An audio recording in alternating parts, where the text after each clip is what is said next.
Bueno, ¿están viendo la pantalla entonces? Sí, profe. Sí, sí, se ve. ¿Me escuchan bien? Sí, sí. Sí, bien. Bueno, como ustedes recuerdan, habíamos visto un ciclo de potencia, que es un ciclo que opera generalmente con vapor de agua y que se llama ciclo Rankine. Entonces, les voy a comentar algunas cositas sobre los ciclos Rankine. Los ciclos Rankine,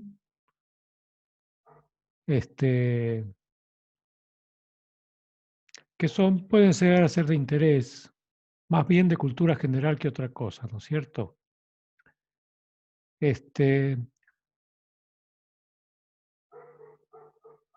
Vamos a sacar esto. Ahí está. Acá les representé entonces, quiero hacer la presentación, a ver si me deja. Ahí está. ¿Se ve bien la pantalla? ¿No se recorta la figura? Sí, se ve bien, Se ve profe. bien. Bueno, este es un dibujito que hice de un ciclo Rankine simple ideal. ¿Qué tipo de diagrama es? Un diagrama TS. TS, ¿no? Temperatura, entropía específica. Acá tenemos entonces representado un ciclo Rankine ideal y simple. ¿Por qué digo que es un ciclo Rankine simple? Miremos acá. ¿Por qué digo? Porque salía vapor saturado. Porque sale de la caldera vapor saturado. O mejor dicho, ingresa a la turbina vapor saturado. Recordemos, caldera, acá turbina, acá condensador, acá bomba y acá de vuelta caldera. Entonces, de una caldera sale siempre vapor saturado. Entonces, con una caldera podemos armar un ciclo Rankine simple.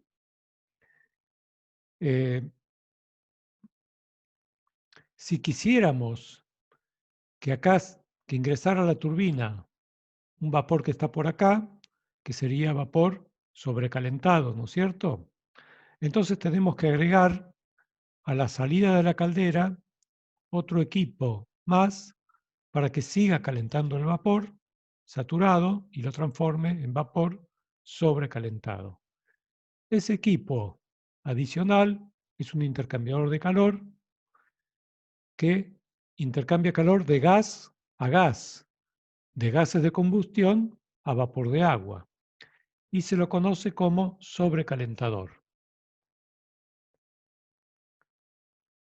Entonces, tendríamos una caldera, un sobrecalentador, y al conjunto de los dos lo vamos a llamar caldera más sobrecalentador, generador de vapor. Bien, ¿y por qué decimos que este es un ciclo Rankine ideal? ¿Qué les parece? Porque no tenés desacople con las temperaturas, ¿no? La temperatura Por fría y la caliente. ejemplo, pero entonces sería reversible. Sí, porque es reversible. Claro. Mm, Y sí, es casi reversible, pero acá hay un problemita que si utilizamos una única fuente, acá tenemos un pequeño desacople, ¿no es cierto? claro, Mientras claro, es verdad. estamos calentando el agua, hay un desacople. Sí, Acá no, porque digamos, toda esta isobara se mueve a temperatura constante, ¿no es cierto? Que es la temperatura de saturación correspondiente a esta presión, ¿no es cierto? Pero acá tendríamos un pequeño desacople. Por eso yo lo llamo ideal y no lo llamo reversible, no es reversible. Por supuesto que esto es realmente ideal porque les comenté el otro día que esta Esta está muy lejos de ser una fuente a temperatura constante. Estos son gases de combustión que se van enfriando a medida que van calentando al agua en la caldera. Así que no es una fuente a temperatura constante en la realidad. Para nosotros, para entender todo, simplificamos un poco la realidad y la hacemos más comprensible. ¿Qué más? ¿Hay otra razón por la que yo podría decir que este ciclo es ideal, aparte del desacople de temperatura? Muy bien, la respuesta.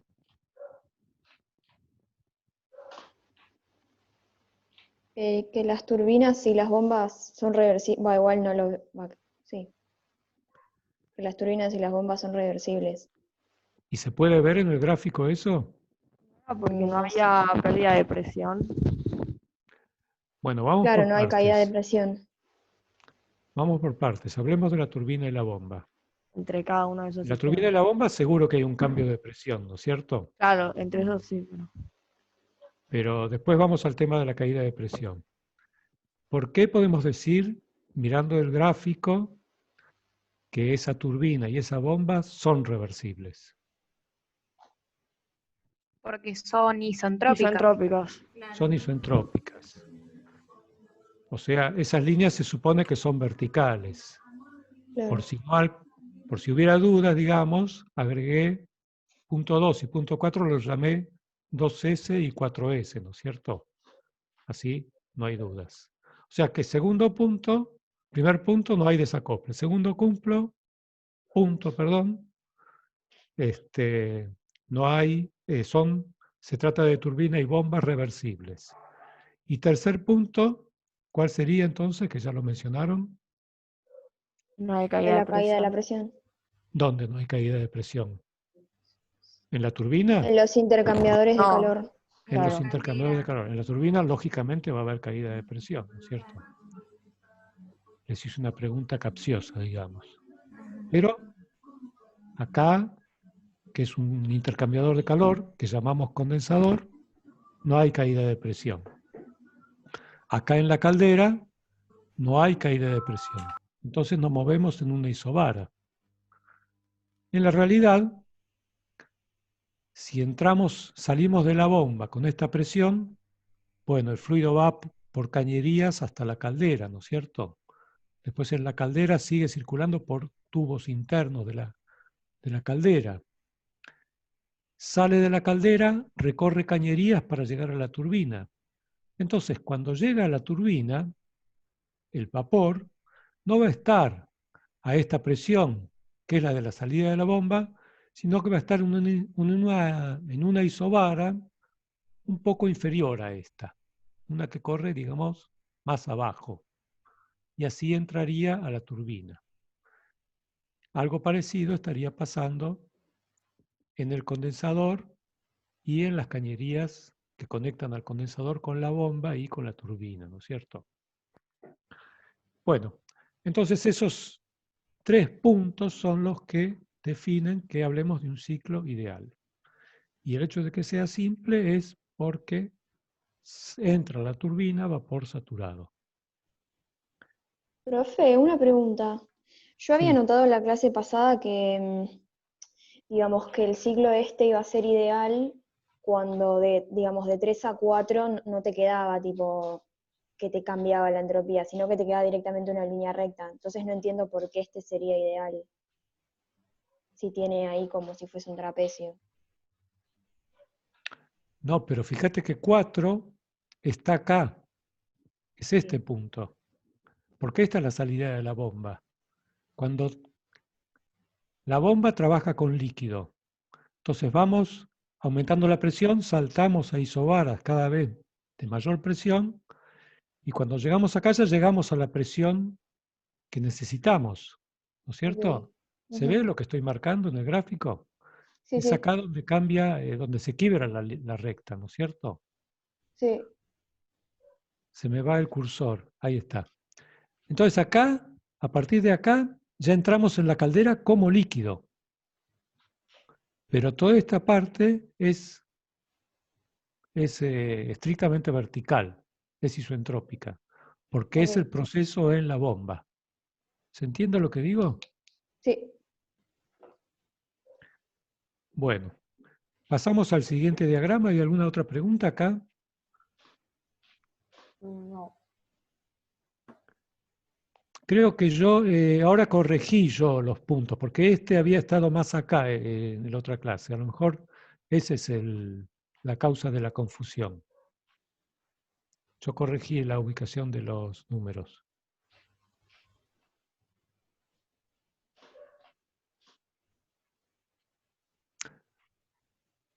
Bueno, acá entonces, para que ustedes vean la diferencia, incluimos, les representé acá, un ciclo ranking simple que es ideal, excepto en lo que hace al desacople de temperatura, ¿no es cierto? Porque la bomba y la turbina siguen siendo ideales, no hay caídas de presión, pero las temperaturas están separadas. Las temperaturas de la fuente están separadas de las temperaturas de proceso. Entonces acá se produce un desacople y acá otro desacople. Esto se va a reflejar, digamos, en una pérdida de eficiencia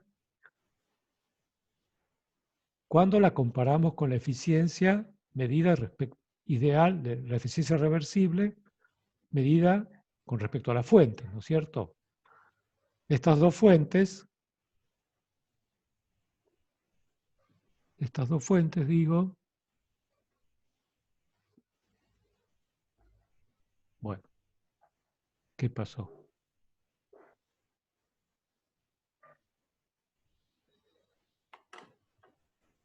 Ahí está.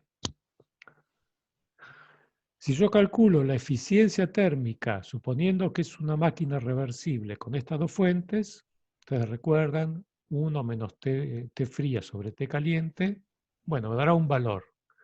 Pero como está muy separado el ciclo, las temperaturas del ciclo, de las temperaturas de la fuente, acá hay, en realidad la eficiencia estaría referida a estas temperaturas y encima hay irreversibilidades.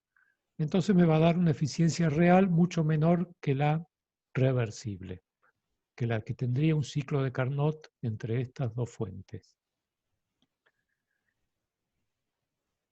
Otro caso, una cuestión importante, fíjense, en este ciclo de potencia y en todos los ciclos de potencia, las temperaturas de la fuente se ubican por afuera del ciclo. La fría por debajo del ciclo y la caliente por arriba del ciclo. Eso es como una regla que ustedes tienen que tener presente si quieren representar en el mismo diagrama TS las temperaturas de las fuentes. Bueno, acá hay otro ejemplo más. ¿Qué cambió acá además? Bueno, está escrito arriba, ¿no es cierto? Consideramos ahora turbina real y bomba real. Entonces, Que no es isentrópico. no son isentrópicos. No son isentrópicas ni la turbina ni la bomba. Entonces acá, en lugar de ir desde 1 hasta 2S en forma vertical, vamos de 1 hasta 2 y el vapor sale con un título un poco mayor. Entonces, ¿qué significa eso? Que respecto a la turbina reversible, bueno, la entalpía de este vapor que sale es un poco mayor y hubo una menor transformación de energía o entalpía del vapor en trabajo útil. Porque cuanto más alta es la entalpía que sale de acá, menor es el salto de entalpías entre 1 y 2 y menor la potencia entregada por la turbina. Bueno, y acá lo mismo, digamos, para la bomba. Opera reversible y con aumento, irreversiblemente y con aumento de la entropía. Bueno, finalmente les muestro acá que es un ciclo sobrecalentado. Ya hablamos de eso. Fíjense entonces cuál es la diferencia. Este es un ciclo sobrecalentado ideal. La diferencia es que acá agregamos un sobrecalentador, entonces el vapor ingresa a la turbina sobrecalentado. Fíjense, en este caso, bueno, es un ciclo ideal, bajamos acá en forma isoentrópica, acá no puse 2S, tendría que haber puesto 2S. Y bueno, dio la casualidad acá, en este caso, cayó el vapor a la, a la salida de la turbina, ¿en qué zona? ¿Qué tipo de vapor es este? Sobrecalentado también. Sobrecalentado, o sea que no hay ningún problema con los álabes de la turbina, va a andar todo bien. Pero, aún siendo sobrecalentado, podría haber caído en la zona de vapor con título. Eso no es una regla, no hay una regla general para eso. O sea, ahí podría quedar sobre la campana y ser vapor saturado. También podría justo caer, salir como vapor saturado de la turbina. Sí, es posible. Están las tres posibilidades: vapor húmedo, vapor saturado o vapor sobrecalentado a la salida de la turbina de un ciclo sobrecalentado, ¿no? Y bueno, finalmente el ciclo sobrecalentado real. Ah, no, no lo puse. Bueno, está bien.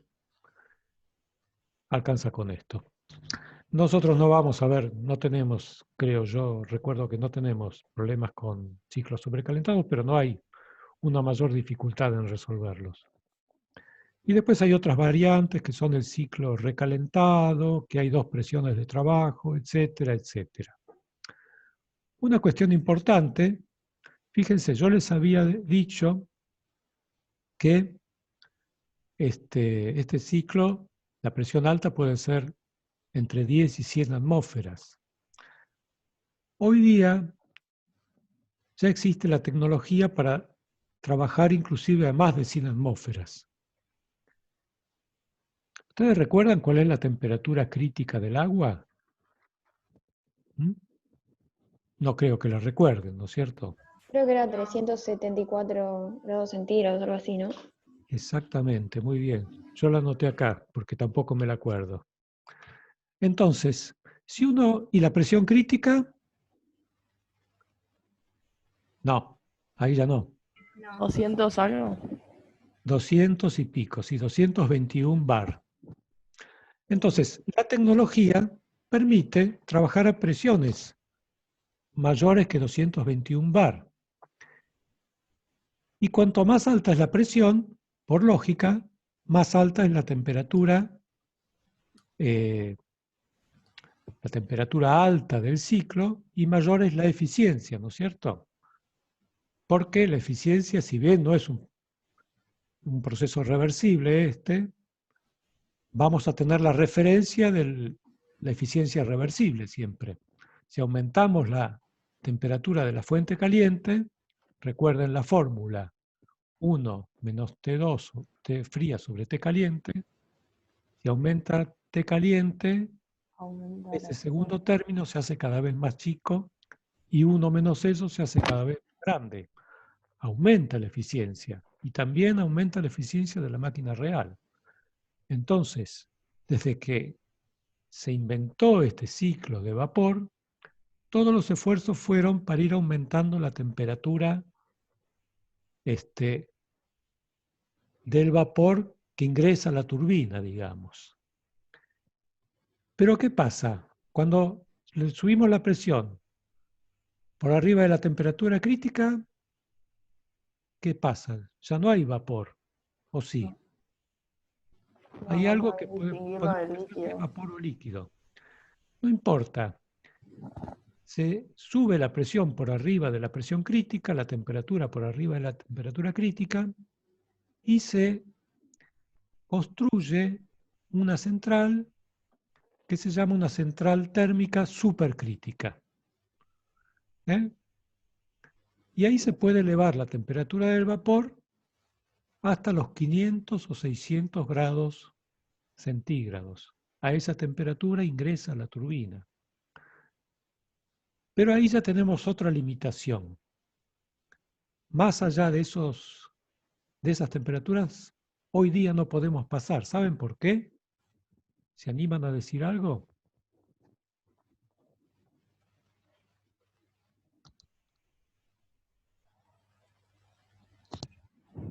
Nada. Por la presión atmosférica, no sé, algo así. Pero No, la pregunta sería, ¿para trabajar con la turbina o en general? el problema es, Y porque si tenés por- una mezcla con el líquido, no se supone que dañabas. no, bueno, pero eh, el fluido supercrítico no es un líquido. Se lo puede pensar más como un vapor en realidad. Es un gas. Es un gas que entra a la turbina. Por ese lado está bien. Es un gas muy comprimido que entra a la turbina. Pero el problema es la temperatura y los materiales. Los aceros habituales que se usan en las plantas Ah, térmicas claro. no pueden soportar esa temperatura. Se vuelven muy blandos y se oxidan. Entonces se han desarrollado aceros cada vez más resistentes a la presión y que conservan sus propiedades mecánicas a esas temperaturas tan altas, ¿no es cierto? Y con eso se está trabajando. Por ejemplo, hay plantas supercríticas que yo sepa en muchos países. Conozco bien el ejemplo de Dinamarca, que operan con plantas supercríticas alimentadas por carbón y logran eficiencias térmicas superiores, eficiencias del ciclo térmico, ¿no es cierto?, superiores al 50%. Bueno, por otro lado, les comento, digamos, para terminar de cerrar esto, en el libro Moran y Shapiro hay otro ciclo, que es el ciclo de Brighton, que se usa que es el que se aplica para lo que se llama turbinas de gas. Es otra forma de producir electricidad que nosotros la tenemos en Argentina, en Neuquén, en Mendoza, cerca de los yacimientos de gas. ¿Qué se hace ahí? Digamos, la materia prima es el gas, o el combustible es el gas, este gas se comprime a muy alta presión y después se lo quema, y ese gas, esos productos de combustión a alta presión, ingresan a la turbina. O sea que no ingresa vapor a la turbina, sino gases de combustión. Lo curioso, lo interesante de eso es que es una planta muy compacta, porque tanto el compresor como la turbina, que son dos equipos, no digo similares, pero con álabes y similares en tamaño, se montan sobre el mismo eje. Y bueno, y de ahí de la turbina, sale un vapor a baja presión y a una temperatura que puede ser 300 a 400 grados. Entonces eso es como funciona la turbina de gas. Y si queremos todavía ir un poco más allá, ese gas, esos gases de combustión que salen de la turbina todavía algo calientes, se pueden mandar a una caldera de recuperación y se genera un pequeño ciclo de Rankine con ese gas, esos gases de combustión a la salida de la turbina. Entonces, ese conjunto, turbina de gas, ciclo de vapor, es lo que, si alguna vez escuchan, se conoce como ciclo combinado. Ciclo combinado de turbina de gas con ciclo de vapor. Y eso hace que también que la eficiencia térmica pueda irse a valores del orden del 50% o mayores con estos dos ciclos combinados. Se aprovecha, digamos, al máximo la energía de la combustión del gas en este caso. Bueno, entonces, ¿alguna pregunta? ¿Algún comentario? Pasamos entonces a el nuevo tema, que es refrigeración. Entonces, vamos a compartir la otra pantalla.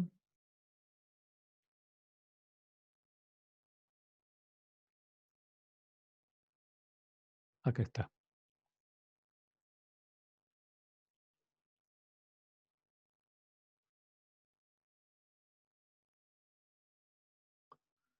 ¿Se ve bien? Sí. Sí, Bueno, Pregunta, este no está en el campus, ¿no? ¿no está en el campus? Pregunto. Bueno, creo que hay yo subido uno, pero de la otra profe, en serie 6. pensé que estaría. Bueno, hay subido uno. Bueno, ahora miro lo que hay y en todo caso subo este también. Pero bueno, por ahora, entonces miremoslo. Yo tengo dos presentaciones. Esto es más de fluidos refrigerantes y después viene la de ciclos de refrigeración. Que ese ciclo de refrigeración debería estar en el campus. Bueno, eh, Yo no lo encontré. perdón,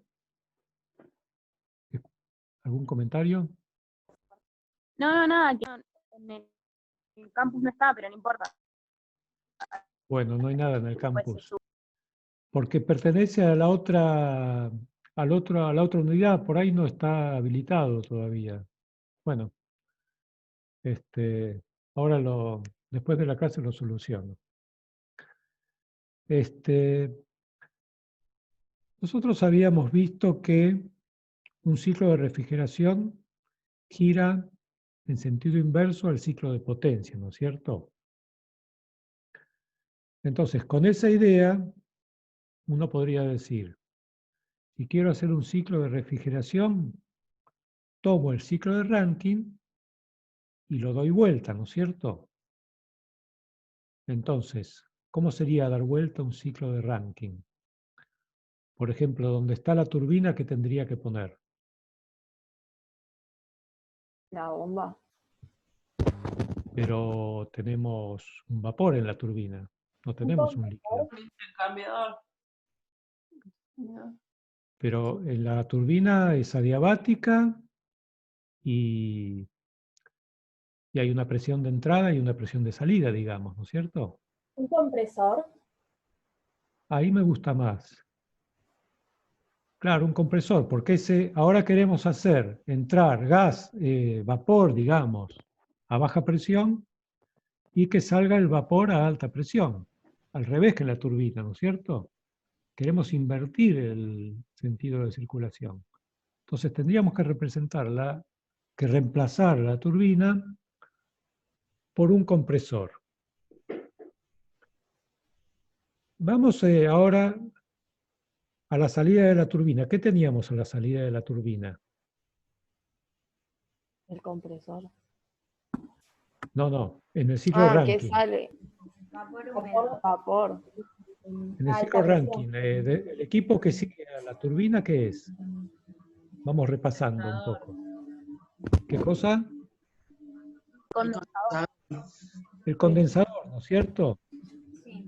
Que es un intercambiador de calor en el cual transforma un vapor a baja temperatura, a baja presión, en líquido.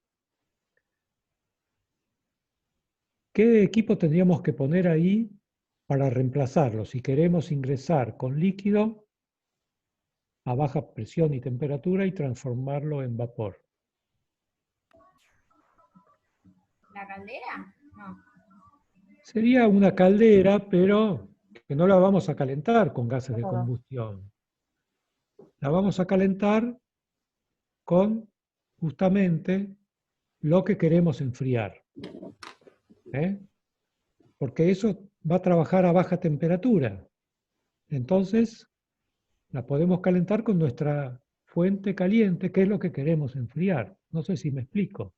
¿Se entiende? Va a ser un intercambiador de calor que cumple las funciones de una caldera, pero lo vamos a llamar de otro nombre. Lo vamos a llamar evaporador.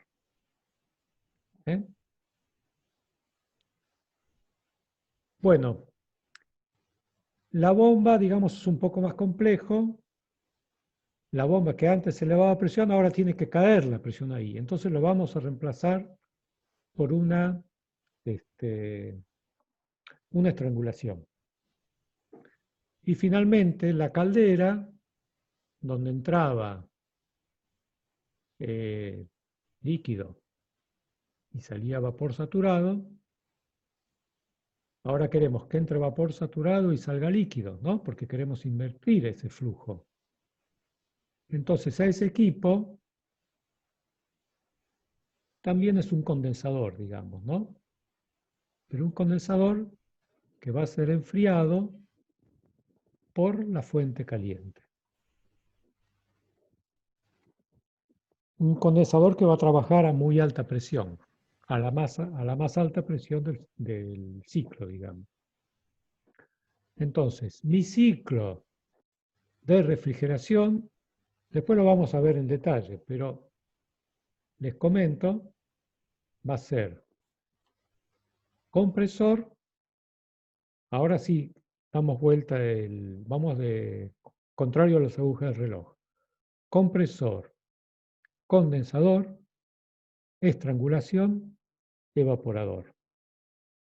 Empieza de vuelta el ciclo. Compresor, condensador a alta presión. Estrangulación, bajamos la presión. Evaporador a baja presión. Y compresor nuevamente. Y sube la presión nuevamente. Bueno, pero digamos, no es práctico usar agua para ese ciclo. ¿Por qué no es práctico? Porque el agua, digamos, hierve a 100 grados, ¿no? Está bien, podemos bajar la presión y hacer que el agua se evapore, digamos, a 20, 30 grados. Porque, digamos, si queremos enfriar algo, el agua se va a tener que evaporar a 10 o 15 grados, tal vez, ¿no es cierto? Porque en el evaporador es donde vamos a tomar calor de nuestra fuente fría. Entonces, bajando extremadamente la presión, podríamos lograr que el agua se evapore a la temperatura que queremos, que es del orden de la temperatura ambiente. Pero ¿qué pasa? Cuando baja la presión, aumenta tremendamente el volumen del sistema. Entonces necesitaríamos equipos enormemente grandes. Por ejemplo, un evaporador enormemente grande para poder manejar todo ese enorme volumen de agua. Entonces, digamos, por eso elegimos líquidos con puntos de ebullición mucho menores que el agua, con puntos de ebullición del orden de 0 grados centígrados. Y la regla, digamos, entonces, para un fluido refrigerante es que su presión de vapor sea del orden de 10 bar a la temperatura ambiente. 5, 10, 20, es un orden aproximado, digamos. Entonces, presión de vapor mucho mayor que la presión de vapor del agua. La presión de vapor del agua a temperatura ambiente es aproximadamente 0,05 atmósferas. Bueno, otro requisito era, en una época, que este fluido refrigerante fuera no inflamable. Eso es un gran problema porque los hidrocarburos, que son los líquidos que cumplen con este requisito, por ejemplo el butano, el propano, son líquidos que tienen presión de vapor de 10 bar a la temperatura ambiente. Son muy volátiles, digamos. El butano es el que se usa en las garrafas de gas licuado, por ejemplo, ¿no? Es un gas que se lo puede licuar fácilmente, pero es inflamable. Eso cambió de todas formas. Hoy día se usan fluidos refrigerantes inflamables. Y hay que tener una serie de precauciones cuando se quiere, digamos, quitar el fluido, este fluido de los equipos de refrigeración. No se lo va a alargar al aire, sino que se lo va a extraer con una bomba de vacío y se lo va a condensar adecuadamente. Bueno, tiene que ser el fluido refrigerante, no tóxico, no corrosivo y, lo más importante de todo, de bajo impacto ambiental. ¿Eh? Originalmente se encontró un fluido refrigerante que era extraordinariamente bueno, que es el refrigerante 12. A ver si lo tengo acá.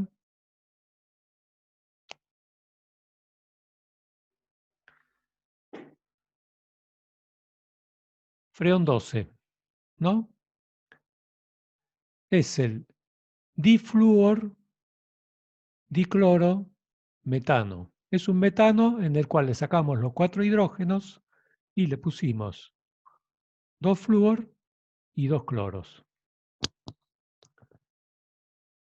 Y así otros hidrocarburos, donde reemplazamos el hidrógeno por cloro y flúor, eran muy adecuados como fluidos refrigerantes. Fíjense, por ejemplo, la temperatura de ebullición de este, menos 29,8 grados Celsius.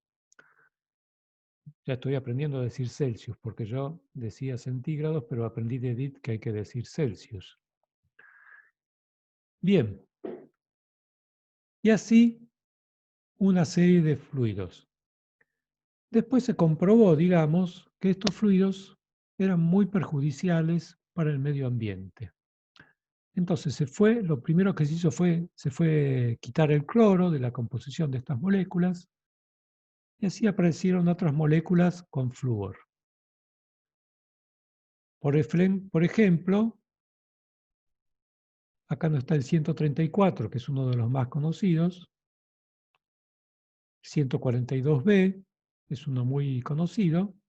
Tiene flúor, pero no tiene cloro. Este sería un hidrocarburo de 3 carbonos, en el cual, de 2 carbonos, en el cual, bueno, todavía tiene cloro y algo de flúor. Tiene algo de cloro todavía. Bueno.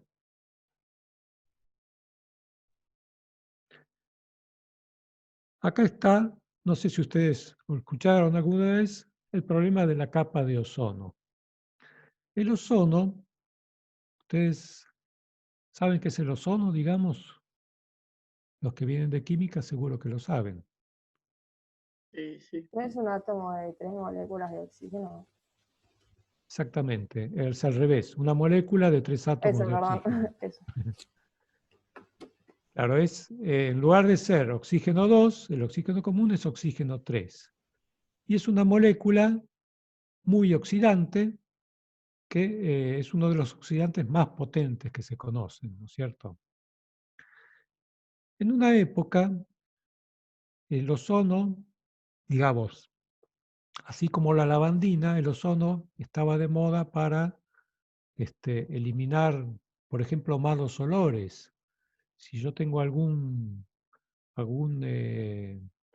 por ejemplo, sulfuro de hidrógeno, que es el ácido sulfídrico que da mal olor, bueno, había unos aparatitos que producían ozono, inmediatamente que esa producción de ozono se hacía mediante descargas eléctricas y chispas que inducían la formación de ozono a partir del oxígeno del aire. Y bueno, ese ozono enseguida quitaba los malos olores, por ejemplo. Después se popularizó creo yo, no estoy muy al tanto, pero en los lugares de camas solares se popularizó lo que era la ozonoterapia. Porque bueno, era, qué sé yo, muy bueno supuestamente para eso. Después resulta que parece que el ozono no le hace bien a las células, entonces se abandonó todo eso y vino el concepto de los antioxidantes, ¿no es cierto? Que, que evitan el envejecimiento, etcétera, etcétera, o digamos, demoran el envejecimiento. O sea que hoy día, a nivel de cero, a nivel atmosférico, a nivel de donde vivimos nosotros, no queremos que haya ozono, no es saludable el ozono. Pero en cambio, fíjense acá tenemos, inclusive el ozono se produce en lugares muy secos, como la zona de California, Los Ángeles, por acción de los rayos solares sobre ciertas reacciones que hay. Y, bueno, esta es la zona, digamos, esta zona de la atmósfera, fíjense, hasta 10 kilómetros, es lo que se conoce como troposfera, ¿no es cierto? Donde hay nubes, lluvias, tormentas, tempestades, y los aviones vuelan más o menos por acá arriba. Pero más allá, entonces, de esa altitud, hay otra zona que es la estratosfera, donde hay muy bajísima presión, ¿no es cierto? Y ahí hay una permanente capa de ozono que se produce por temas de radiación solar, rayos cósmicos, etcétera, etcétera. Bueno, este ozono que hay en la estratosfera es el que sirve para blindar, digamos, para protegernos de los rayos ultravioletas del Sol. Esta es la capa de ozono de la que siempre se habla. Y la que se vio que en la zona de los polos se había debilitado. Bueno, resulta ser que los equipos de refrigeración, cuando se rompen o cuando se les cambia el gas o qué sé yo, el fluido refrigerante se largaba a la atmósfera. Es muy volátil, iba recorriendo la atmósfera y llegaba hasta la estratosfera. Y ahí, digamos, hay unas reacciones fotoquímicas que hacen que hace que esos restos de molécula de, por ejemplo, difluor-diclorometano, se unan al ozono y lo descompongan. Entonces así fue como se fue debilitando la capa de ozono y hoy día, digamos, eso forzó, digamos, que se fueran desarrollando fluidos refrigerantes que no fueran tan agresivos hacia la capa de ozono. Bueno, listo. Entonces esto es lo mismo que les dije antes. El efecto es más pronunciado en la Antártida. Los cristalitos de hielo de las nubes antárticas actúan como catalizador heterogéneo para la reacción de eliminación del ozono. Y los hidrofluorocarbonos, que son los que se usan actualmente, hidrocarburos que tienen flúor e hidrógeno, afecta menos que los fluorocarbonos, que son hidrocarburos que solo tienen, que todo el hidrógeno fue reemplazado por flúor, digamos, ¿no? Pero hoy día, como les dije, ya se usan hidrocarburos sin flúor. Bueno, acá está un poco el dibujito, el esquema, no vamos a perder tanto tiempo. Lo saqué de alguna página web. Acá se descompone el ozono. Y en fin.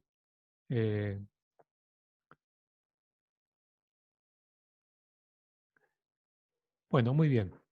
Entonces ahora, eso es el comentario referido a cómo afectaban los fluidos refrigerantes a la capa de ozono. Entonces, conclusión, hay que usar fluidos refrigerantes que no afecten tanto a la capa de ozono y no largarlos a la atmósfera indiscriminadamente, digamos.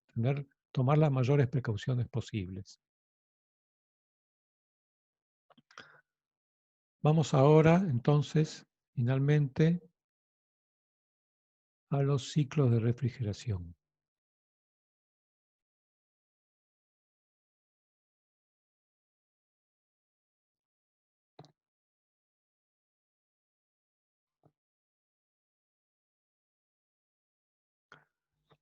Bueno, nuevamente, acá tienen los capítulos del capítulo 10, 10.1 a 10.6, son los capítulos que tendrían que leer de Moran y Shapiro. Y yo les voy a hablar acá de las principales características de estos ciclos. Bueno, entonces acá está un poco todo lo que les había hablado así por encima, digamos, ¿no?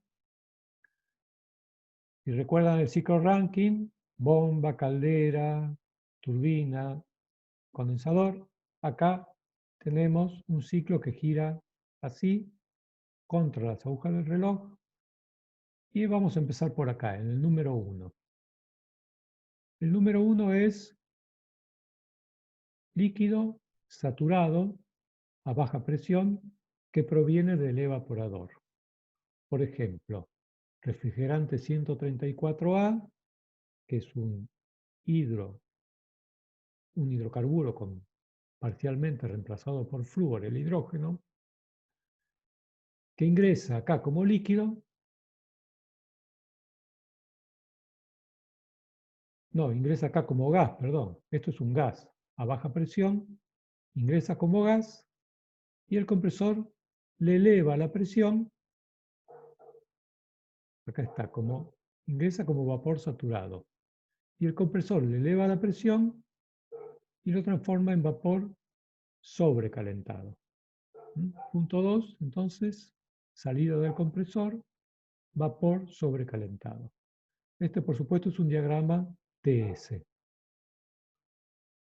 Entonces, el vapor sobrecalentado ahora ingresa a un condensador. El condensador es un intercambiador de calor, pero a diferencia del condensador del ciclo de Rankine, este condensador trabaja a una presión alta. Entonces, ¿qué pasa?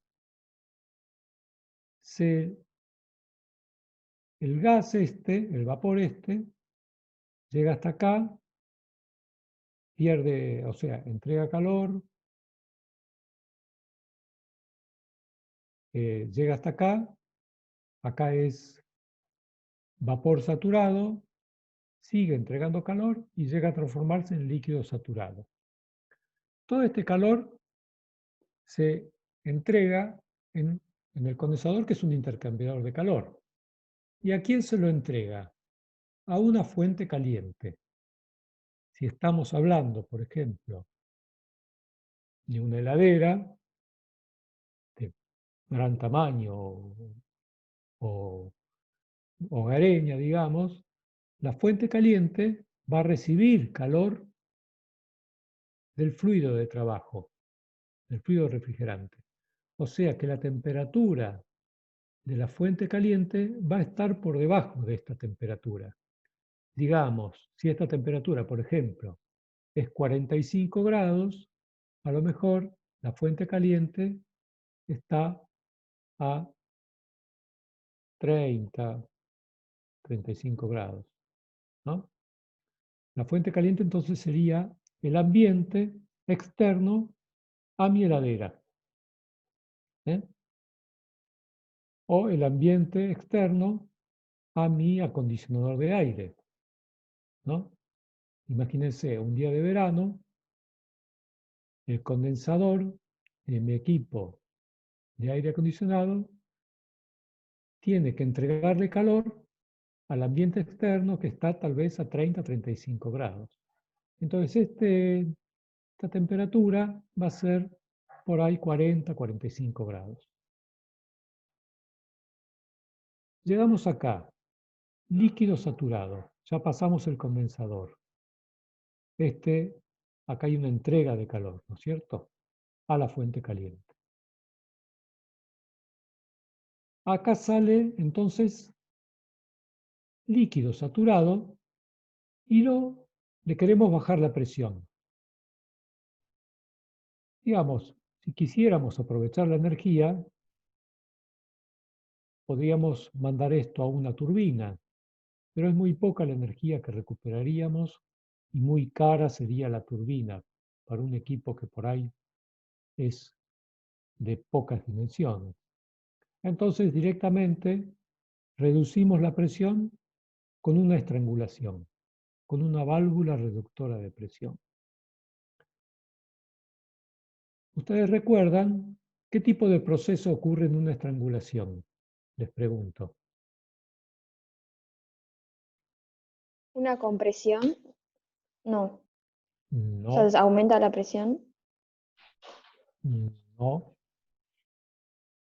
Dijimos que es una válvula reductora de presión esta. Acá hay una presión alta, fíjense. Acá hay una isobara de presión alta y acá hay una isobara de presión baja, ¿no es cierto? Entonces, reducimos la presión. Pero ¿en un proceso de qué tipo? ¿A qué constante? Isoentálpico. Isoentálpico, muy bien. Isoentálpico, a entalpía constante. Entonces, fíjense, este es un diagrama TS. Acá, cuando reducimos la temperatura, baja la entalpía. Entonces, para que se mantenga constante, ¿qué hacemos? Aumentamos un poco el título, ¿no? Entonces, el líquido se va transformando en vapor y se mantiene constante la entalpía. Menor temperatura, mayor título. Y así se mantiene la entalpía constante. Bernarda les mostró, además del diagrama TS, les mostró el diagrama de Molière. El diagrama de Molière, ¿qué se representa en el diagrama de Molière? A ver si se acuerdan.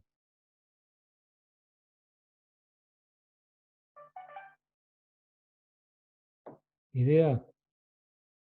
Era el que mostraba lo que se mantenía constante. H y S. H y S.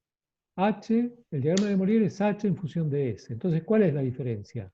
Esta campana, como que en lugar de bajar así, no baja tanto, va un poco más así.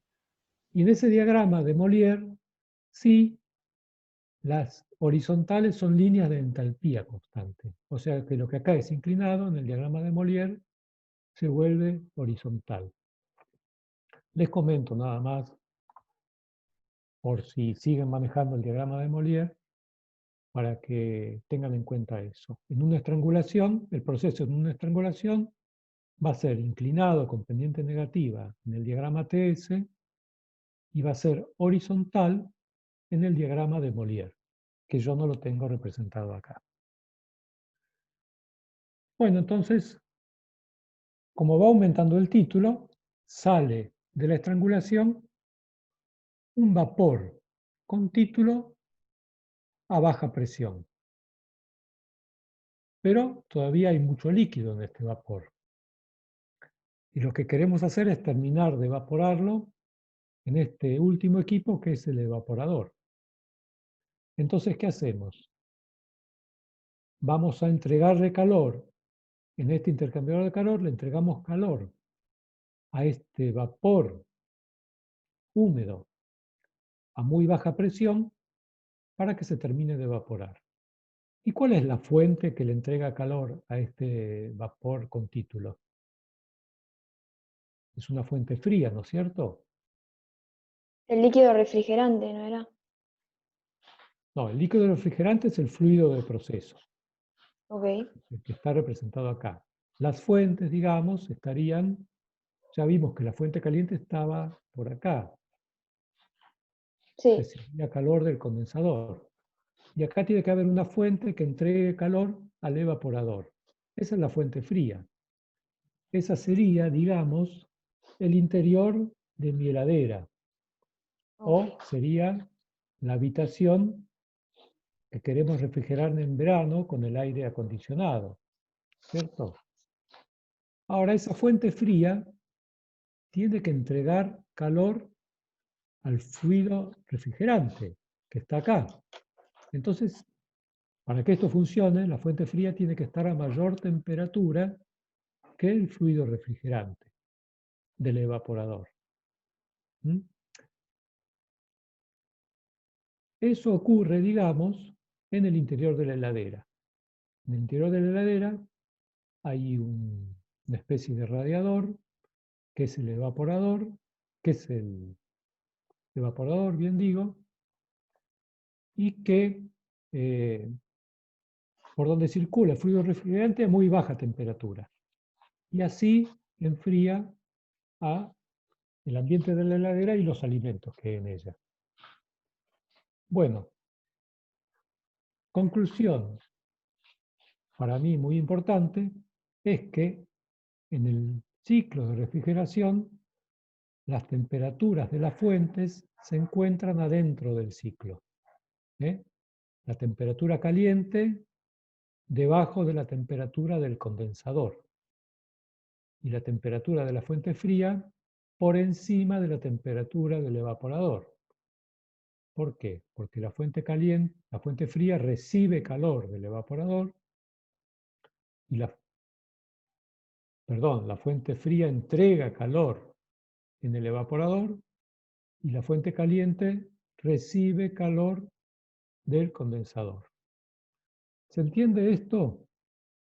¿Tendría que repetirlo?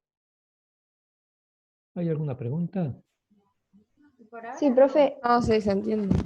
a mí no me quedó claro no me queda claro, o sea, cómo la fuente fría, cómo el líquido refrigerante entrega calor, no entiendo eso. El líquido refrigerante entrega calor en No el se supone, condensador, ¿no es cierto? En esta zona. sí. Acá recibe calor. Ah, ok, Entonces, ok. O sea, ahí está más caliente, digamos. claro, esto sería el condensador para nosotros. Si vamos a la heladera, ¿se acuerdan que Di les contó una vez que si van atrás de la heladera, aparte de encontrar un montón de suciedad en el radiador ese que hay, si lo tocan, aparte de ensuciarse los dedos, van a notar que está caliente cuando funciona la heladera. ¿Eh? O sea, ahí están tocando de alguna forma el fluido que va circulando por adentro del condensador. Y el ambiente de la cocina, del ambiente donde está ubicada la heladera, sería mi fuente caliente que está un poco por debajo en temperatura respecto de la temperatura en el condensador, en el radiador que está atrás de la heladera. Y adentro de la heladera es al revés, digamos. El fluido lo forzamos a evaporarse porque acá se produce una expansión. Le dejamos a muy baja presión. Entonces, en cuanto consigue sacar algo de calor de algún lado, se va evaporando. Sin problema, porque está a muy baja presión. Como que le gusta estar como gas. Entonces chupa calor del ambiente que lo rodea. Y el ambiente que lo rodea entonces resulta que se enfría al perder Claro. calor. Ujú. Gracias. ¿Preguntas? O sea, el que va al evaporador de todas formas sigue siendo la fuente fría. A ver, acá no está representada ninguna fuente. Digamos, acá estaría la fuente fría, No, eso digo. ¿no? Ahí Sí, estaría la fuente fría, bueno, pero la entonces esta temperatura flecha tiene puedo que poner a ser la fuente fría. Pero su temperatura no va a estar por mayor. abajo, sino que va a estar por arriba Ok, de la temperatura del fluido en el ok. evaporador, del fluido refrigerante. Lo mismo acá podría poner a la fuente caliente, pero su temperatura va a estar por Ah, debajo de la temperatura del fluido refrigerante en el condensador. ¿Vamos entendiendo? sí, sí. Gracias.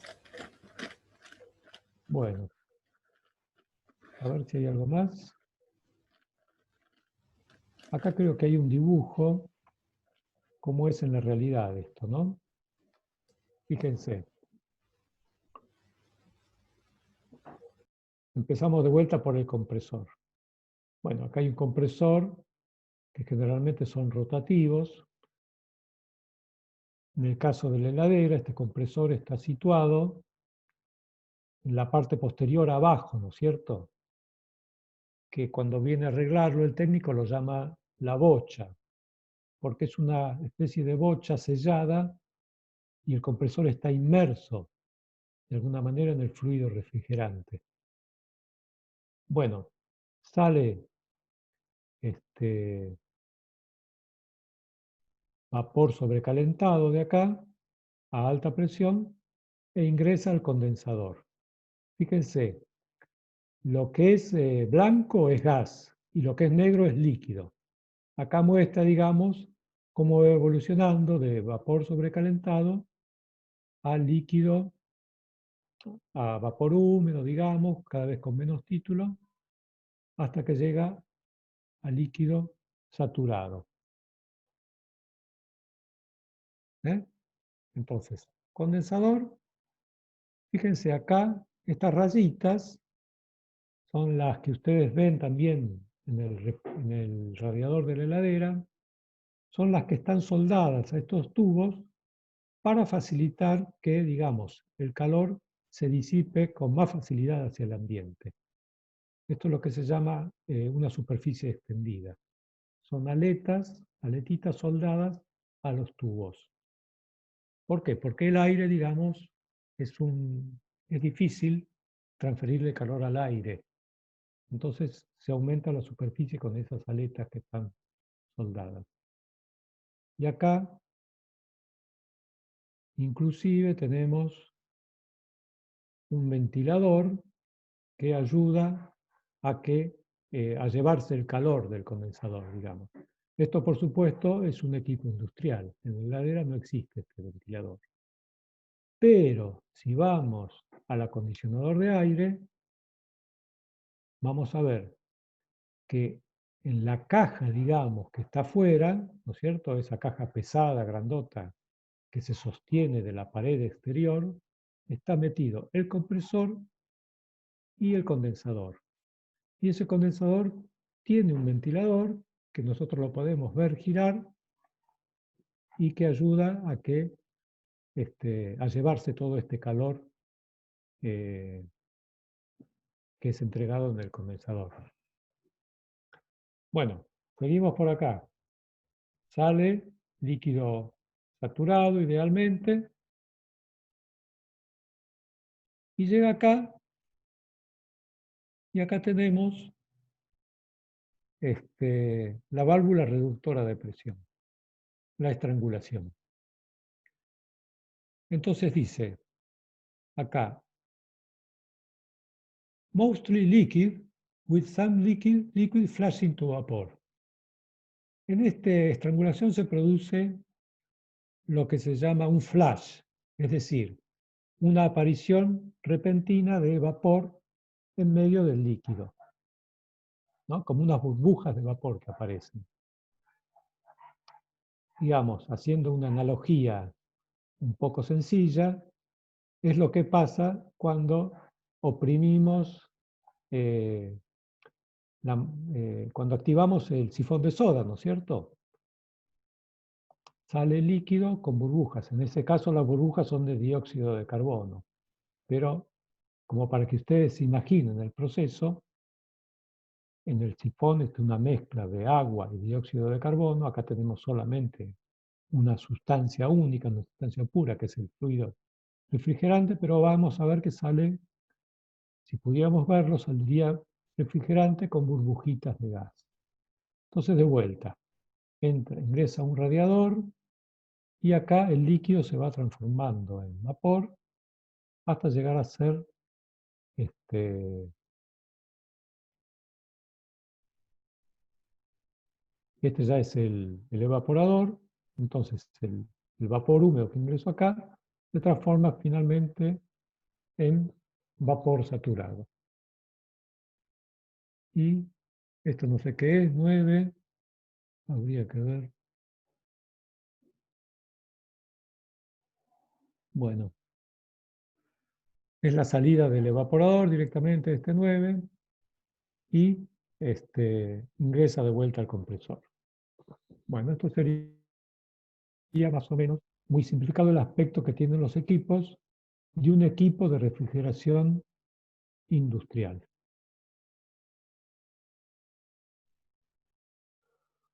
Bueno, acá entonces les resumí los refrigerantes más comunes usados hoy día. Vemos, por ejemplo, el refrigerante 134A. Ya no tenemos cloro en la composición. Es un etano, digamos, con 4 flúor. El refrigerante 410A, que es muy usado hoy día, es una mezcla de 2 cloro-fluoro-hidrocarburos. Y acá tenemos el refrigerante 290, que es directamente un hidrocarburo, es propano. O sea que hoy día se utilizan hidrocarburos como refrigerante. Y acá está el refrigerante 600A, que es isobutano. Bueno, fíjense un poco, la presión de vapor a 20 grados está del orden de 5 a 15 atmósferas, digamos. Este es 2,9. Bueno, acá hay una sustancia que no les mencioné antes, pero que también es muy usada en equipos de refrigeración industriales, el amoníaco. Es una excelente sustancia, un excelente fluido refrigerante, pero no es tan práctico para equipos de menor escala. Bueno,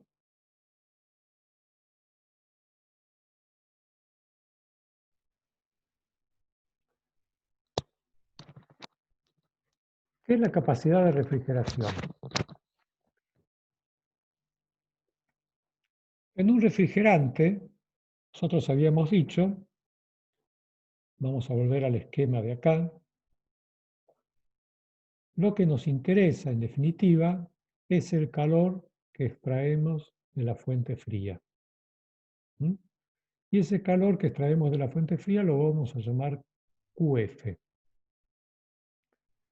Si planteamos un balance de energía acá, vamos a tener H4, entalpía 4, entalpía 1, un caudal másico, y el calor absorbido de la fuente fría va a ser el caudal másico por H1 menos H4.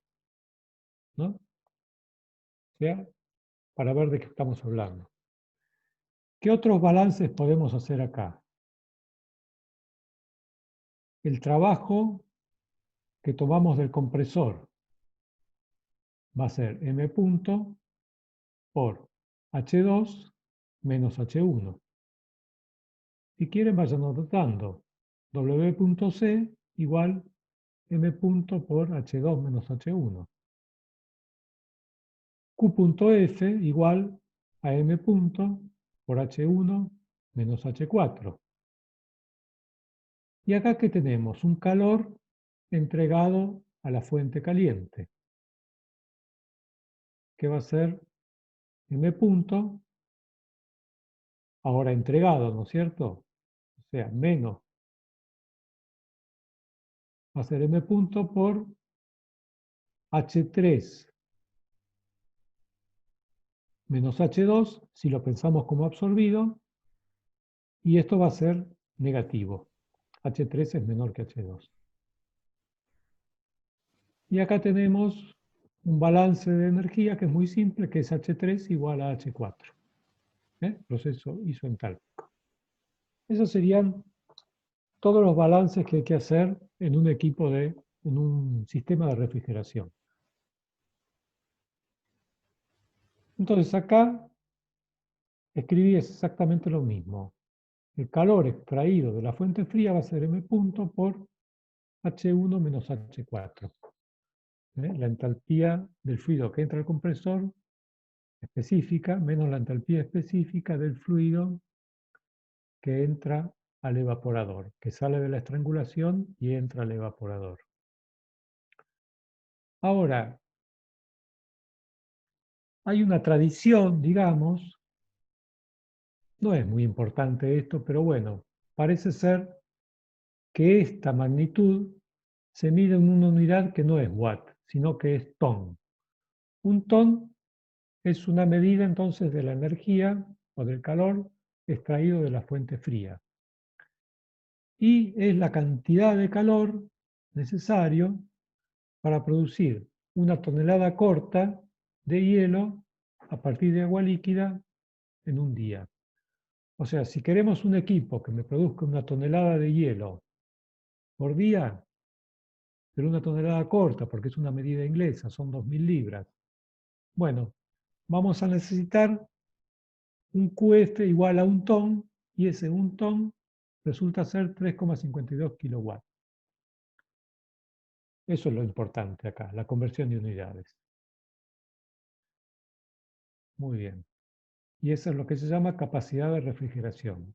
¿Cuánto calor podemos extraer por unidad de tiempo de la fuente fría?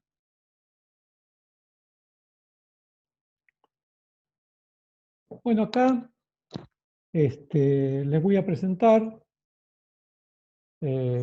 como parte final de esta clase un ejemplo de ciclo de refrigeración por compresión de vapor, que así se llama este ciclo, ¿no es cierto? Así como teníamos ciclo Rankine, este ciclo de refrigeración se llama ciclo de refrigeración por compresión de vapor. Y este va a ser un ciclo de refrigeración por compresión de vapor ideal. ¿Por qué? Porque el compresor va a ser ideal y en principio no vamos a tener desacople de temperatura.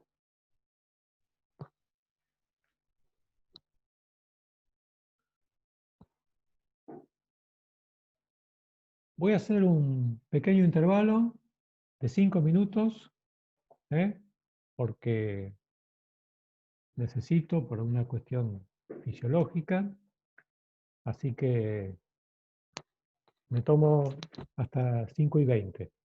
¿Vamos entonces? Dale. Sí, sí. ¿Habrá ido?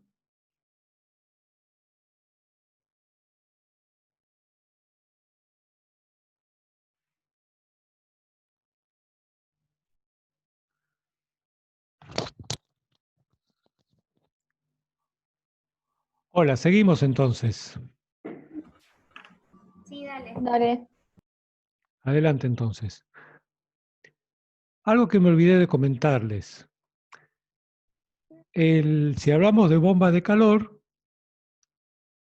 ¿se acuerdan que el refrigerante o el ciclo de refrigeración se podía implementar como refrigerante o como bomba de calor, ¿no es cierto? Cuando es bomba de calor nos interesa cuánto calor podemos inyectar en la fuente caliente. El equipo es más o menos el mismo. Lo que les quería comentar es que en países donde más fríos, donde el verano es benigno, pero el invierno es crudo, digamos, entonces ahí es posible, se utiliza también el sistema de bomba de calor, que tiene la ventaja de que no quema combustible. No hay contaminación, no hay quemado de combustible a nivel hogareño. Sí puede haber quemado de combustible en la central térmica de producción de electricidad, ¿no es cierto? Pero en la casa de uno no se quema combustible, no hay una caldera, sino que hay una bomba de calor, que generalmente está en el sótano de la casa y ahí produce agua caliente, al agua caliente que sería en este caso, mi fuente caliente, que sirve para tomar el calor liberado en el condensador, y esa agua caliente va a circular por toda la casa en radiadores, digamos. Por supuesto que Ahora vamos a ver, en el ejemplo, existe lo que se llama el coeficiente de performance, que es siempre mayor que 1. O sea, que por cada unidad de potencia que consume el compresor, cada watt que consume el compresor, bueno, el equipo entrega, ya sea extrae de la fuente fría o entrega a la fuente caliente, 3 o 4, digamos, 3 o 4 watts, digamos, mucho más que lo que hubo que entregarle al compresor. Bueno, entonces vamos al ejemplo. Un ciclo ideal de refrigeración con vapor utiliza amoníaco como sustancia de trabajo. Las temperaturas de condensación y evaporación son respectivamente 40 grados centígrados y 6 grados centígrados. Determine, punto A, el coeficiente de performance, punto B, la potencia necesaria para producir un ton de refrigeración, y punto C, el caudal másico necesario del fluido refrigerante. Muy bien.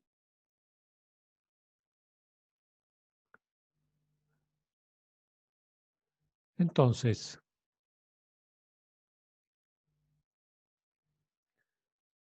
bueno, acá digamos, yo les muestro, es algo parecido a lo que ustedes hacen en ciclo ranking, tenemos que construir una tabla de estados, ¿no es cierto? Y los datos que tenemos son las temperaturas de condensación, que es 40, y de evaporación, que es menos 6 grados centígrados, ¿no? Esos son nuestros datos. Entonces, vamos al estado 1. El estado 1 dijimos que era, si vamos acá al diagrama, la entrada al compresor, ¿no es cierto? Vapor saturado a la temperatura baja del sistema. Entonces sabemos que es vapor saturado, sabemos que la temperatura es menos 6 grados centígrados, porque es la temperatura de evaporación. Este líquido, este vapor sale del evaporador. Entonces, vamos a la tabla de saturación, que es una tabla muy similar a la tabla termodinámica del agua, pero para el amoníaco. Y ustedes tienen como material tablas termodinámicas para algún refrigerante conocido, digamos, que utilizan en los problemas. Entonces, a menos 6 grados centígrados, la presión de saturación es 3,413 bar, y también tomamos la entalpía buscando la entalpía del vapor saturado, que es esta, 492,39 kilojoules sobre kilogramo. Y también obtenemos la entropía de ese vapor saturado a menos 6 grados centígrados. Yo no sé si ustedes tienen las tablas no tienen tablas del amoníaco, me parece. Pero bueno, yo las busqué y me dan estos valores. Vamos a la etapa siguiente. La etapa siguiente es la salida del compresor, ¿cierto? ¿Qué datos tenemos ahí? Bueno, vamos a tener la presión, ahora les digo cómo la hallamos, y la entropía. ¿Cómo surge este valor de entropía?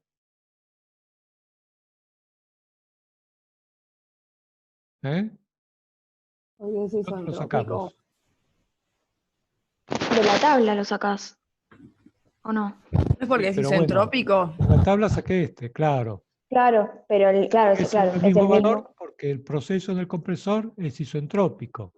Estamos hablando de un ciclo ideal, ¿no es cierto? Entonces, ponemos el mismo valor de entropía que acá.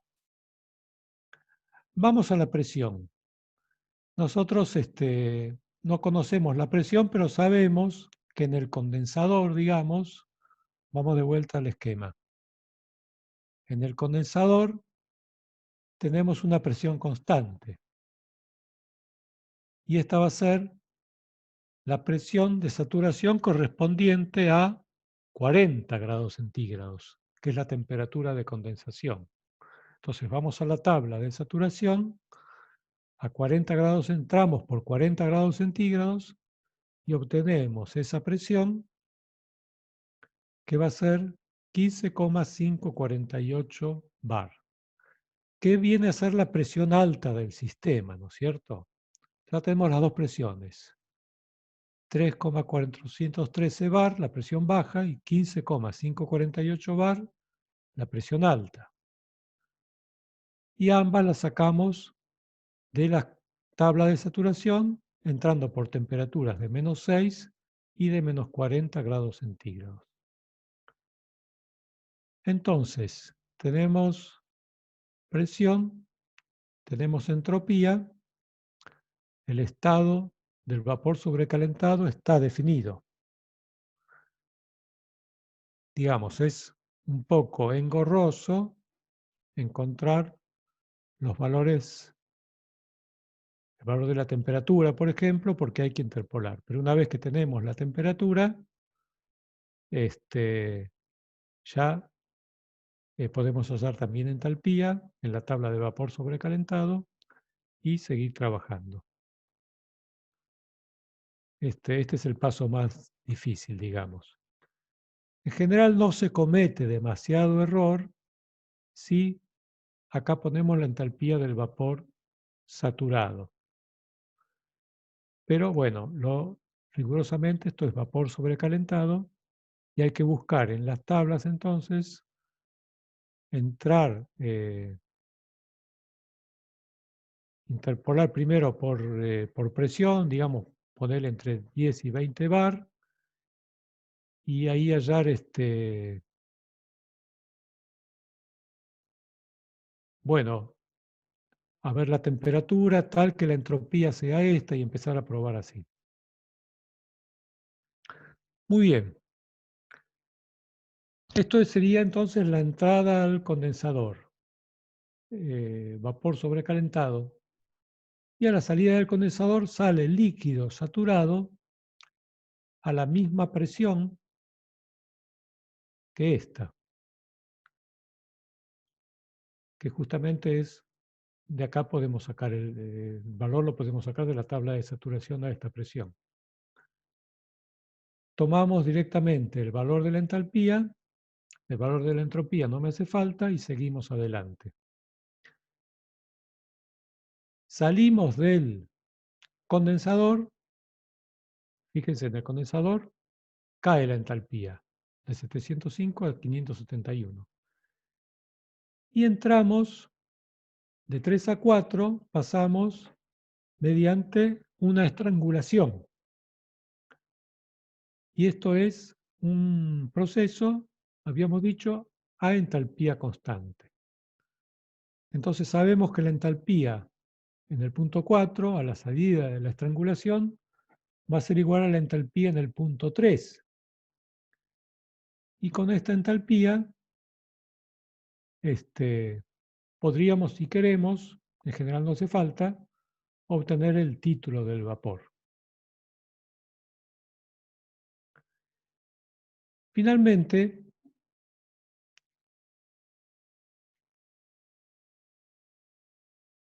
ingresamos al evaporador con esta entalpía muy baja y en el evaporador de vuelta salimos como vapor saturado.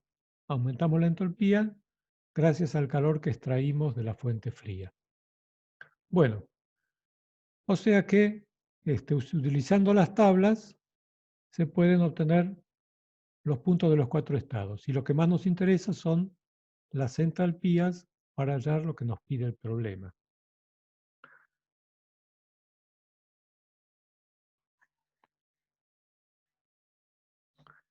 En principio nos pide un coeficiente de performance.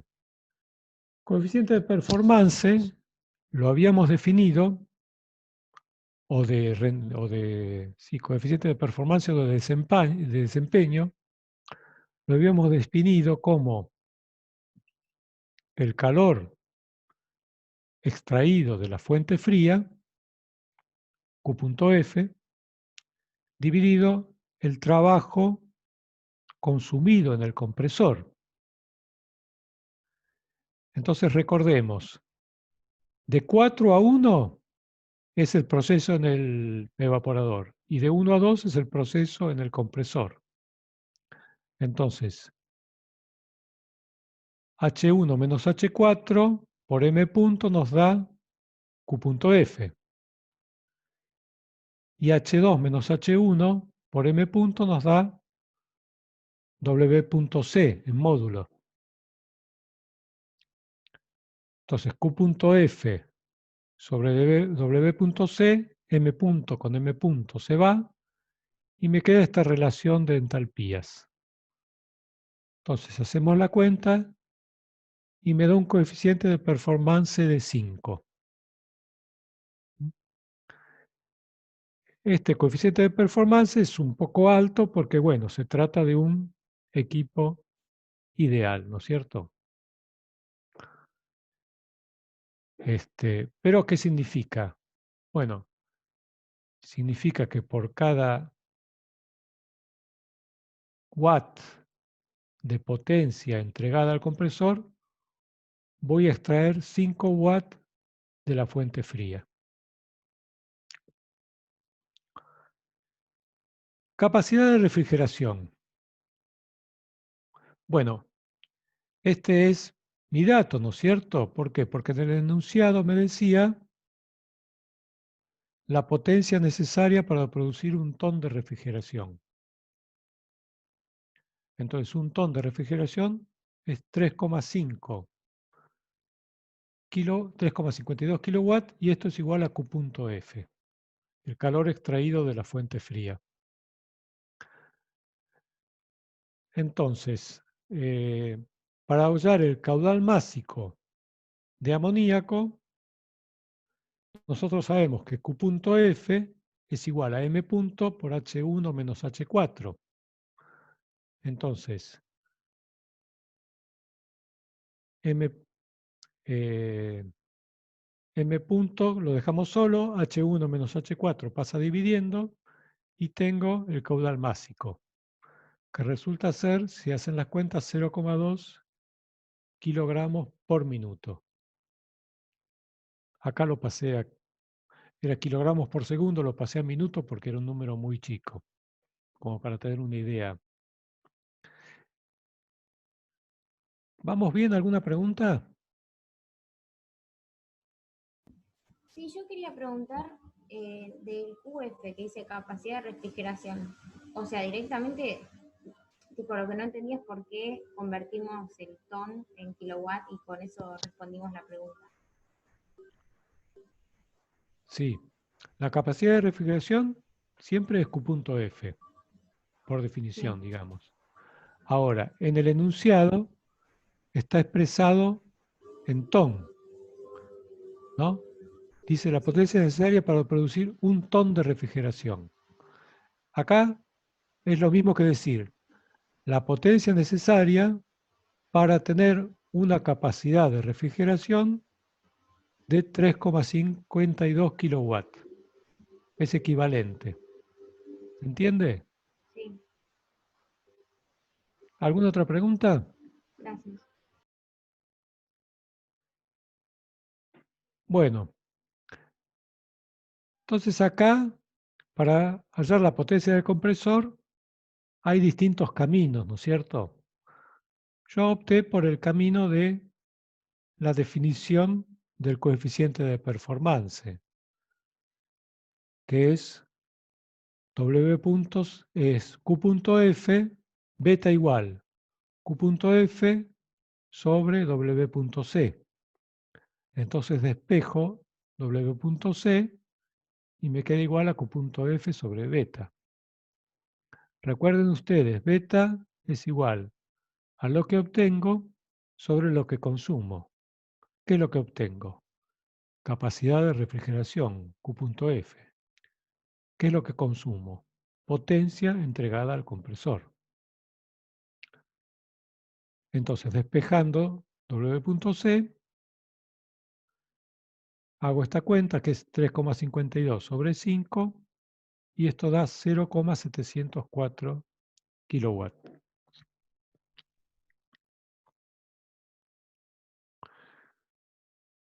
Bueno, vamos a ver si acá podemos encontrar los valores que dijimos.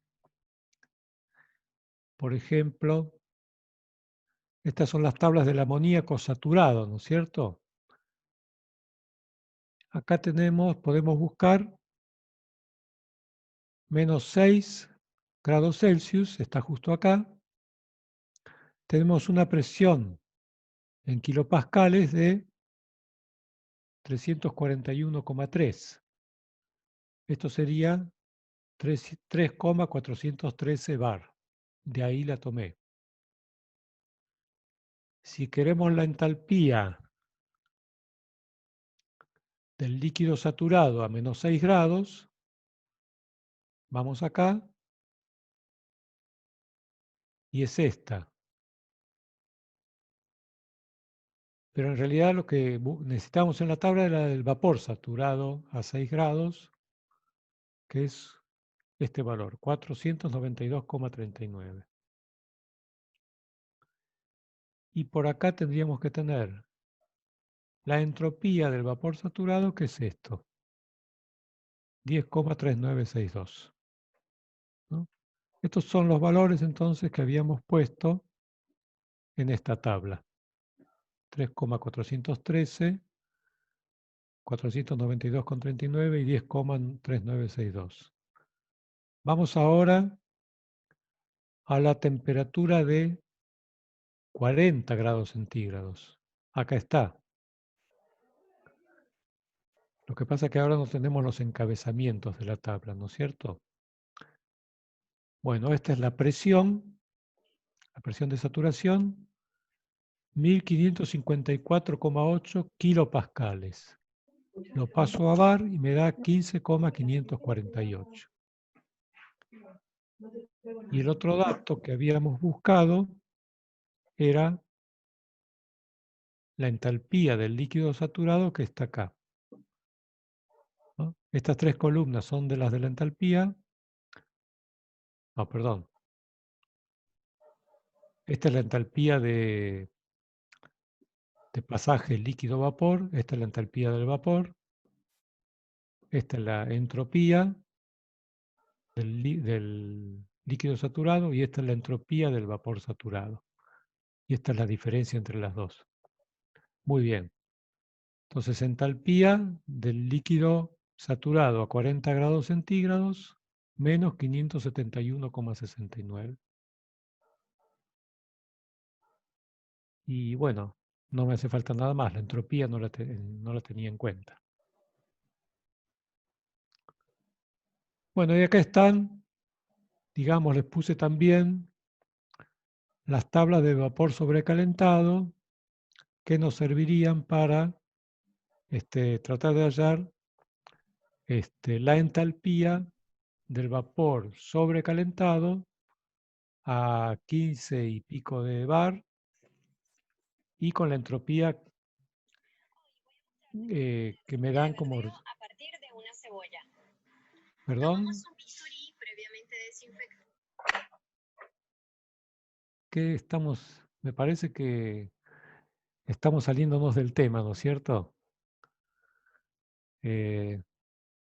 Bueno, sí, hay que tener cuidado, hay que desinfectar todo, ¿no? Bueno, así que con estas tablas, en principio, ustedes podrían, acá puse yo,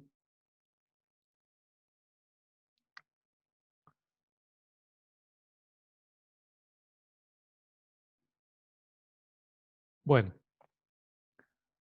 por algún motivo puse la presión acá a la que estamos buscando.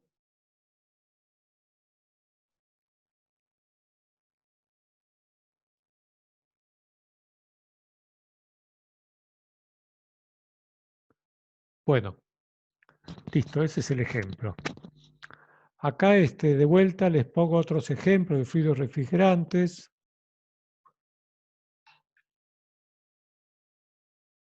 Y acá les pongo, digamos, me tomé el trabajo hace unos años, en el 2017, de buscar en los folletos de equipos, en los catálogos de Garbarino, etcétera, y veo que esta heredera Whirlpool tiene el refrigerante R600A, esta heredera Samsung también, y este acondicionador de aire TCL utiliza el refrigerante R410A.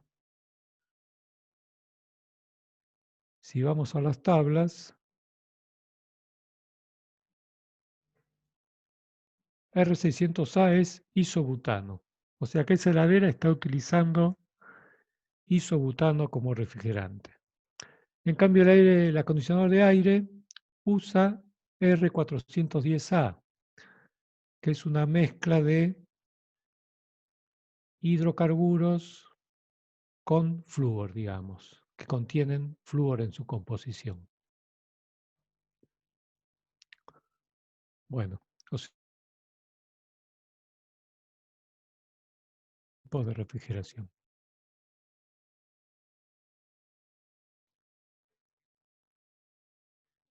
Bueno, acá tenemos también el folleto del acondicionador de aire. Me daba la capacidad de refrigeración, ¿no es cierto?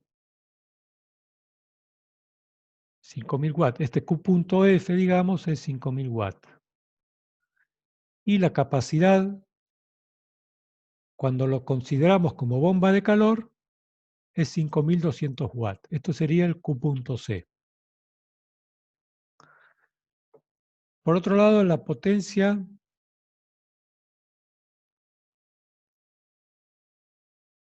consumida acá, me parece que falta una coma. Debe ser 1.155 watts en frío y 1.600, no, debe ser 1.557 watts en frío y 1.619 watts en calor. Esto sería entonces la potencia del compresor, ¿no es cierto? Que es fundamentalmente lo que consume potencia en este equipo. Entonces, si hacemos el cociente, por ejemplo, 5.000 Q.F sobre 1.557 W.C, me va a dar un coeficiente de performance, que acá lo llaman índice de eficiencia, de 3,21. Y cuando opera en calor, hay que dividir el Q.C, que es este, por este W.C, que es este. Bueno, creo que no hay nada más.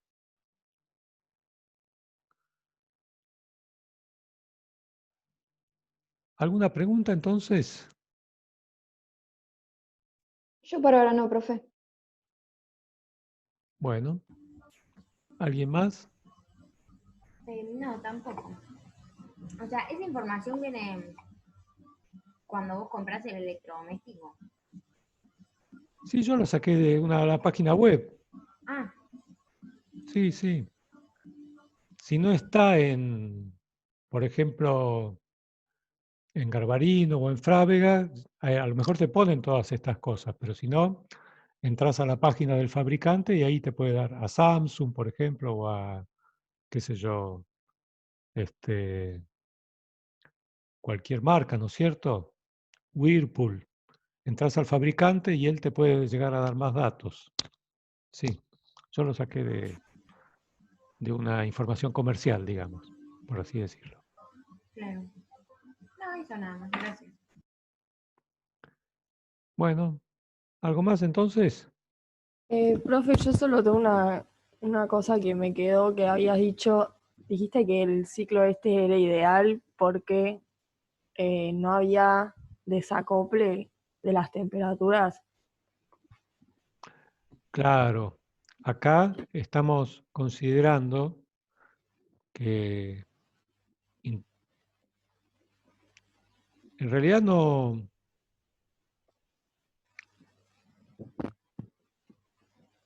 claro, estamos considerando como temperaturas de la fuente fría y de la fuente caliente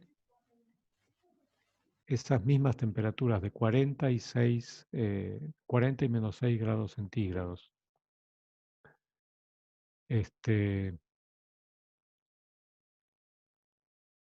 Déjame pensar un poquito.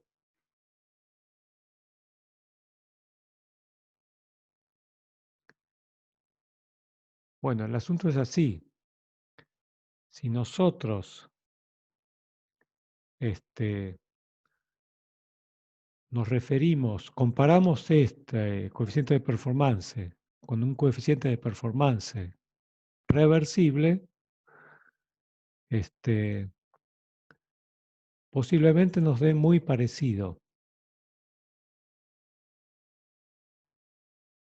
Ahora, ¿qué es lo que pasa? Habitualmente, la fuente caliente no está a 40, va a estar digamos, a 30 grados, por decir algo. Y la fuente fría no debe estar a -6, sino que va a estar a 10 grados centígrados. Entonces, cuando yo calculo el coeficiente de performance de un equipo reversible que opera entre 30 y 10 grados centígrados, me da un número extraordinariamente alto. Por ahí me da un valor de 10 o más. Y acá el coeficiente de performance que obtuvimos es 5. Es decir, el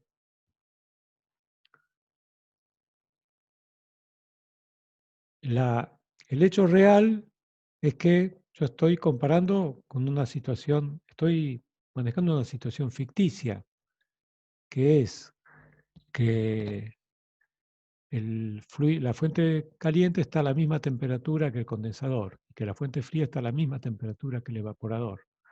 Eso no va a ocurrir en la realidad. Entonces yo, si quiero referirme a un caso ideal, verdaderamente ideal, tendría que tomar las temperaturas de la fuente caliente y fría, las que realmente son, y ahí hacer la comparación. Acá estamos suponiendo, en forma, digamos, que no es cierta en la realidad, que las temperaturas de la fuente caliente y fría son las mismas que las temperaturas de condensación y de evaporación. Ahí está, digamos, la diferencia entre lo que es lo ideal y no ideal, digamos. En la temperatura que asumimos que hay en las fuentes. ¿Se entendió algo? Sí. Sí. Bueno, ¿otra pregunta? No, yo era eso de por qué se justificaba que era ideal. ¿Perdón? No, que yo era eso de por qué se justificaba que era ideal nada más. Bueno. Bueno, vamos a tomar la merienda entonces hasta las 6.